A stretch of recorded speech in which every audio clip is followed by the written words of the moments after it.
이 책을 읽고 나서는 예전처럼 편한 마음으로 AI를 사용하게 될 수는 없을 것이다. AI를 움직이는 건 결국 인간이다. 지구 어느 곳에서 기계처럼 저임금 단순 노동에 시달리는 사람들과 창작자의 고통을 훔치듯 긁어모아 그것을 연료로 삼아 작동하는 게 AI이기 때문이다. 어떻게 인공지능은 노동을 소외시키고 창의성을 빼앗는가? AI 플랫폼은 인간의 노동, 데이터, 시간 등을 수집하고 자산화하여 수익을 창출하는 구조적 시스템이다. 그러므로 이것은 노동자의 가치와 정보를 추출해서 기업의 이윤으로 전환하는 디지털 자본주의의 핵심 장치라고 할 수 있다. AI의 거대한 성장 안에서 수많은 저임금 단순 노동자들은 하나의 추출 기계로 전락하고 있다. 이러한 놀랍도록 편리한 인공지능 대 추출기계로서의 인간 그룹의 구조 안에서 우리가 생각해 보아야 할 것은 과연 무엇일까?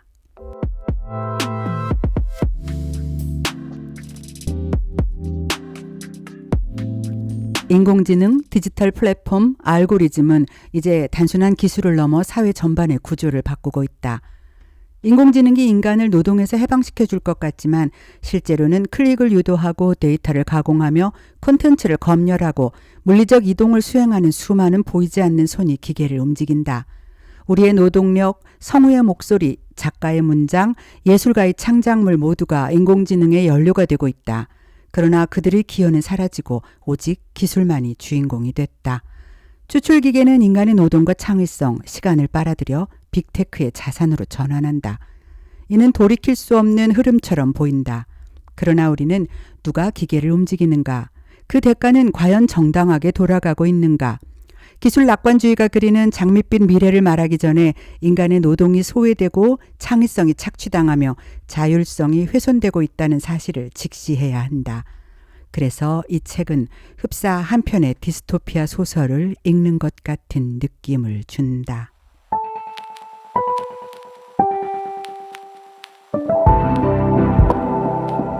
우리가 유튜브나 페이스북 등을 볼 때 잔인하거나 폭력적인 내용, 불법적인 약물이나 정신적으로 해를 입힐 수 있는 것들, 어린이와 관련된 범죄 등 문제가 될 만한 내용은 대체로 삭제되거나 제작자에게 경고를 주어 수익을 제한한다.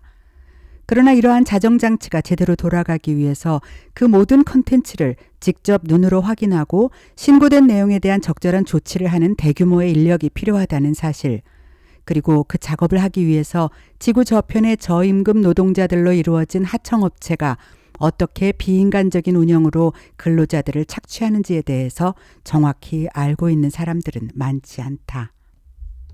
케냐의 나이로비에 있는 외주업체에서 일하는 머씨는 메타사의 콘텐츠 검수자이다. 그녀는 하루에 10시간씩 55초마다 하나의 티켓을 확인해야 한다. 이번 영상은 심각한 자동차 사고 장면이다. 누군가가 현장을 촬영해 페이스북에 올렸고 다른 사용자가 거기에 플래그를 달았다. 플래그가 달린 게시물이 폭력적이거나 자극적인 콘텐츠를 금지하는 메타의 정책을 어겼는지를 판단하는 일이 그녀의 업무다. 그러나 이 사진을 본 순간 머씨는 그 사고의 희생자가 바로 자신의 할아버지임을 알아차린다. 충격과 슬픔에 쌓인 것도 잠시, 당일 목표를 채우려면 자리로 돌아가야 한다. 목표를 채우지 못한다는 것은 그녀가 무급의 연장 근무를 해야 한다는 것, 그리고 뿐만 아니라 낮은 근무 점수를 계속 받게 될 경우 해고의 불안까지 걱정해야 한다는 것을 의미하기 때문이다. 그리고 계속해서 다른 각도에서 촬영된 같은 사고의 영상에 대한 반복된 신고, 차마 똑바로 바라보기 힘든 더 상세하고 잔인한 묘사까지를 계속해서 직접 확인해야만 했다. 머씨의 사례는 꽤 극단적이지만 결코 드문 일이 아니다. 일반적으로 모니터의 뒷단에서 수없이 이루어지는 이런 데이터 노동은 극심한 신체적, 정신적 피로를 동반한다. 성적으로 노골적이고 충격적인 콘텐츠, 폭력적이고 잔인한 장면 등을 계속해서 마주해야 하기 때문이다. 그러나 노동 강도에 비해서 이들의 수입과 회사의 고용 안정성은 매우 낮다. 실리콘밸리의 빅테크 기업이 이런 단순 작업을 처리해 줄 업체를 선정하면서 최저 인건비의 효율성을 위해 주로 동아프리카나 남반구의 저소득 노동자들을 고용해서 해결하고 있는 것은 매우 일반적이다. 그래서 어쩔 수 없이 이런 데이터 노동은 점점 더 저소득 국가 사람들의 몫이 될 수밖에 없다. 보기 힘든 폭력과 혐오 콘텐츠를 걸러내는 일, 이런 것이 첫 번째 값싼 저소득 데이터 노동이다. 두 번째는 AI를 학습시키기 위한 단순 반복적인 방대한 노동에 투입되는 노동자들이다. AI가 놀라울 만큼 지능적인 일처리를 순간적으로 처리할 수 있도록 하기 위해서는 AI에게 가능한 모든 상황에 대한 이미지와 정보를 입력시키고 각 상황에 따른 대응을 학습시켜야 한다. 테슬라의 자율주행 자동차가 거리를 달리기 위해서는 필요한 이미지를 태깅하고 데이터 주석 작업을 하는 등의 엄청난 분량의 단순 노동이 필요하다. 데이터 주석은 머신러닝 알고리즘이 처리하고 이해할 수 있도록 텍스트, 이미지, 오디오, 비디오 또는 3D 포인트 클라우드 등의 데이터에 레이블을 지정하는 프로세스를 말한다. 이것은 사람이 일일이 화면에 보이는 거리의 신호등, 차선, 사람들, 자전거, 나무, 인도 경계석, 각 종류별 다른 차종의 이미지 등의 사각형으로 표시를 하거나 섬세하게 점을 찍고 그 점들을 연결해서 화면에 나타난 이미지를 인식할 수 있도록 하는 등의 작업이다. AI가 원활하게 작동하기 위해서는 이처럼 수십만 개의 화면을 일일이 사람이 들여다보면서 수행하는 과정이 필요하다. 자율주행 관련 AI뿐만 아니라 데이터 주석 작업은 다양한 곳에서 쓰인다. 의료 현장에서 수많은 X선과 CT 스캔 등의 이미지 파일을 식별하도록 학습시키는 것, 사람의 악센트, 언어, 감정을 이해하도록 훈련된 음성 어시스턴트를 통해 AI 오디오 프로그램을 제작하는 것, 그리고 제품 및 고객의 감정 태그를 지정해서 개인화된 추천이 가능하도록 하는 소매 AI 산업 등 점점 더 다양한 부분에서 활용되고 있다. 그리고 고품질의 전문성을 요구하는 일부 데이터 이외의 대부분의 단순 반복 작업은 저임금과 고용 불안 상태의 노동자들에 의해 이루어지고 있는 것이 현실이다. 이처럼 모든 AI 시스템이 자율적으로 작동하려면 풍부한 주석 데이터를 학습하는 것이 전제되어야 한다. 그리고 이 데이터 주석 작업은 기업의 이윤 극대화를 위해 대부분 최소한의 인건비로 열악한 노동 조건 하에서 저소득 국가에서 이루어지고 있다. 이 과정을 전반적으로 이해하기 위해서는 AI 생산 네트워크가 본질적으로 식민주의적 성격을 지닌다는 점을 함께 주목해야 한다. 실제로 이 AI 생산 네트워크는 과거 식민제국의 항로와 전신 케이블이 지나간 경로와 부분적으로 겹친다. 무엇보다 가치와 자원이 주변부에서 중심부로 흐르도록 설계되어 있다. 세계 자본주의 체제의 중심에 있는 첨단 하이테크 국가들은 주변부 국가들로부터 노동력, 핵심 광물, 데이터를 수탈하여 자신들의 부와 권력을 유지하고 있기 때문이다. AI 생산의 글로벌 분업 체계에서도 이러한 불균형은 명확하게 드러난다. 고도로 훈련된 엔지니어들은 높은 임금과 안전한 환경에서 일하는 반면 단순하고 저임금의 업무는 노동 규제가 느슨한 저개발 국가로 아웃소싱된다는 이 구조는 결국 과거 식민주의가 만들어 놓은 불평등한 발전 모델이 오늘날에도 지속되고 있음을 보여주는 것으로 이해할 수 있기 때문이다. 자본주의가 만들어내는 기술은 결코 중립적이지 않으며 그것을 만든 시스템의 논리와 권력 구조를 그대로 반영한다는 저자의 말은 그래서 우리 모두가 생각해봐야 할 문제를 제시한다. AI 추출 기계는 이러한 시스템의 본질을 선명하게 드러내기 때문이다. 자본주의의 최정상에 있는 기업들은 AI 산업의 무결정 결과물을 위해 노동을 단순화하고 강도를 높여 이미 과로에 시달리는 전 세계 노동자들로부터 더 많은 이윤을 추출하면서 점점 더 저렴한 노동력과 자원을 찾아 생산지를 세계 곳곳으로 끊임없이 이동하고 있다.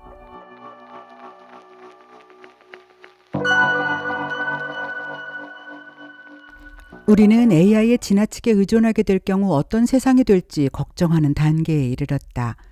이미 다양한 창작 작업에 AI는 구분이 어려울 정도의 놀라운 완성도로 인간을 위협하고 있다. AI의 문장은 더 이상 어색하지 않은 자연스러운 표현을 구사할 수 있고 그림이나 사진 등 인간의 감정이 표현의 중심이 된다고 생각했던 많은 분야에서도 탁월한 결과물을 만들어내고 있다. 칸트의 주장에 의하면 위대한 예술이란 이성을 가진 자각적 존재가 창작한 것이어야 하며 그것이 사회적 소통을 위한 정신적 능력의 함양을 촉진해야 한다. 그의 정의에서 핵심은 예술이 본질적으로 사회적 활동이어야 하며 그런 면에서 AI는 결코 창의적인 사회적 창작물을 만들어낼 수 없는 한계가 있다는 것으로 해석된다. 2025년 현재 많은 사람들은 AI는 기계적인 혹은 유쾌한 예술을 만들 수 있을지언정 참된 천재성이 요구되는 작품을 창조할 수는 없다고 생각한다. 그러나 AI는 단순히 명령을 실행하는 기계일 뿐이라는 현재의 해석이 오늘 이후 어떻게 진화할지 장담할 수 없다는 것에는 많은 사람들이 불안한 동의를 하고 있다.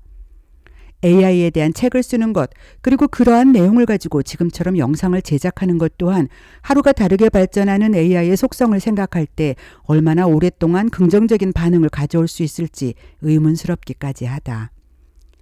인공지능의 아버지라 불리는 앨런 튜링은 컴퓨터가 종종 인간을 깜짝 놀라게 하는 결과를 낼 수 있다고 주장했다. 특히 결과를 미리 예측하기 어려운 상황에서는 더욱 그럴 수 있다고 보았다.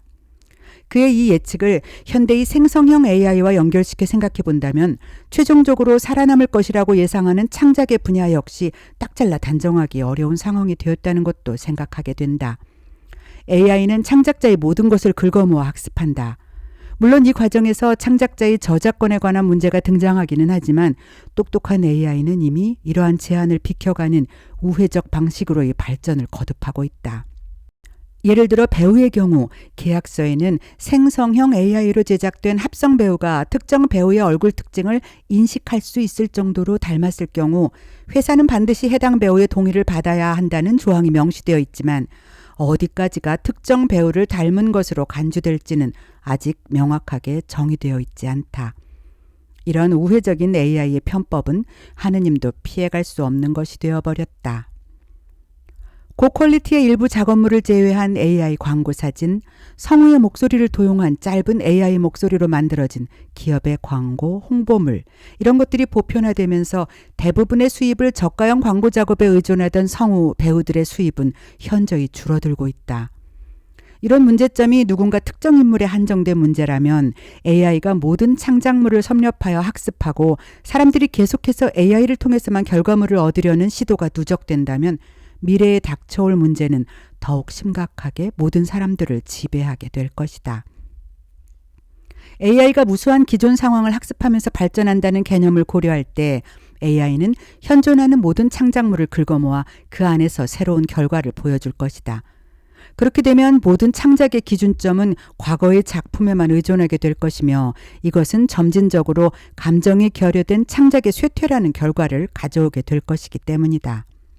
그러나 이 또한 엄청난 발전으로 하루가 다르게 바뀌어가는 AI의 속도와 범위를 생각할 때 얼마 지나지 않아 고리타분한 옛날 사람들의 터무니없는 걱정으로 조롱받을 수도 있다는 생각을 하게 된다.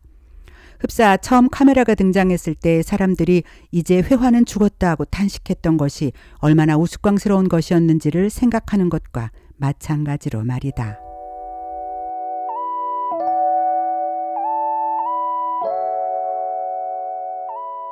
공상과학 소설은 기술의 미래가 지금과는 전혀 다른 모습으로 펼쳐질 수 있다는 상상력을 우리에게 심어준다. 그리고 우리가 살고 있는 사회에서 아직 불가능하거나 상상조차 어려워 보이는 존재들에 대해 새로운 방식으로 생각하고 고민해 보도록 자극한다. 철학자 에른스트 블러후는 이런 말을 남겼다. 상실의 가장 비극적인 모습은 안도감을 잃는 것이 아니다. 상황이 다를 수 있다는 상상력을 잃는 것이다. 우리는 공상처럼 과학이 발전해가는 시대에 살면서 매일매일 상상력의 최고점을 경험하고 있다. 그리고 그런 축복은 수많은 사람들의 삶을 더 편리하고 놀랄 만큼 효율적으로 바꾸고 있다. 하지만 기계는 예술을 창조하고 음악을 작곡하고 시를 쓰기까지 하는데 정작 수많은 사람들은 이런 놀라운 기계가 일할 수 있도록 저임금의 단조로운 노동을 반복하면서 정작 기술의 혜택에서는 멀어져 있다는 사실 또한 외면할 수 없는 현실이다. 우리는 지금 테크 기업가들이 자신의 발명이 세상을 얼마나 더 좋게 바꿔줄 것인지 거창하게 홍보하는 기술 결정론의 시대를 살고 있지만 이러한 시스템을 만들고 유지하고 보완하는 수많은 사람들은 종종 감춰진 채 스스로 작동하는 자동화 시스템이라는 허구 뒤편에서 그것을 지탱하기 위해 보이지 않는 노동을 하고 있다는 사실을 냉정하게 바라보아야만 할 것이다. 인터넷이 처음 등장했을 때 많은 사람들은 정보 접근이 민주화될 것이라 기대했다. 누구나 디지털 기술을 통해 동등한 기회를 얻고 지식을 공유하는 열린 세계가 만들어질 것이라고 믿었다. 하지만 그런 기대는 실현되지 못한 채 지금의 현실은 또 다른 격차와 착취 구조를 드러내고 있다. 이론적으로 디지털 기술은 세상을 바꿀 수 있는 잠재력을 가지고 있다. 우리는 인터넷을 통해 정보를 자유롭게 공유하고 지구 반대편에 있는 사람과도 즉시 연결될 수 있다. 하지만 실제로는 디지털 혁명은 많은 이들이 기대했던 위대한 평등을 실현하지 못했다. 그 이유는 글로벌 자본주의에 있다. 지식과 자원, 기술 역량의 격차가 극심한 현실에서 디지털 연결성은 오히려 더 많은 사람들을 착취 구조에 편입시키는 도구로 작동했다. 2023년 기준으로 미국의 우편물 분류 시스템은 80%가 자동으로 이루어지지만 나머지 20%, 주소가 불분명하거나 흐리게 쓰여진 우편물은 영상을 통해 실시간으로 수천 킬로미터 떨어진 어느 열악한 데이터 작업장의 근로자의 화면에 띄워져서 직접 눈으로 확인한 후 처리된다. 이런 방식은 아마존 물류센터의 자동화 시스템을 보완하는 것에도 똑같이 적용된다. 빛의 속도로 빠르게 연결된 인터넷망을 통해 열악한 환경에서 일일이 눈이 아플 정도로 화면을 쳐다보면서 작업을 처리하는 저임금 근로자들 없이는 완전한 자동화, 완벽한 AI 시스템은 불가능한 것이 지금의 현실인 것이다. 물론 이 또한 가까운 어느 미래에 어떻게 바뀌게 될지는 아무도 모르는 것이겠지만 인간 노동을 먹고 자라는 것이 AI와 기술의 발전이라면 그 격차를 줄이고 불평등한 구조를 개선하기 위해서는 어떤 것이 필요할까? 해답은 단순히 인터넷 접근성을 확대하거나 기술을 더 많이 보급하는 것이 아니다.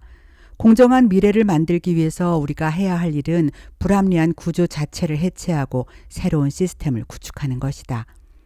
강자와 약자는 모두 같은 시스템 안에서 같은 착취 구조의 일부로 존재한다. 저자는 과거의 왕이나 황제가 자발적으로 권력을 내려놓지 않았듯 오늘날 디지털 제국을 지배하는 거대 기업들 역시 스스로 권력을 포기하지 않을 것이라고 말한다. 하지만 우리가 연대해서 나아가야 할 방향을 분명히 인식하고 조직된 압력으로 그들을 움직일 수 있도록 창의적으로 행동한다면 더 공정하고 정의로운 미래를 만들 수 있는 길은 분명히 존재할 것이라는 희망 또한 이 책에서 저자의 결론으로 제시되고 있다.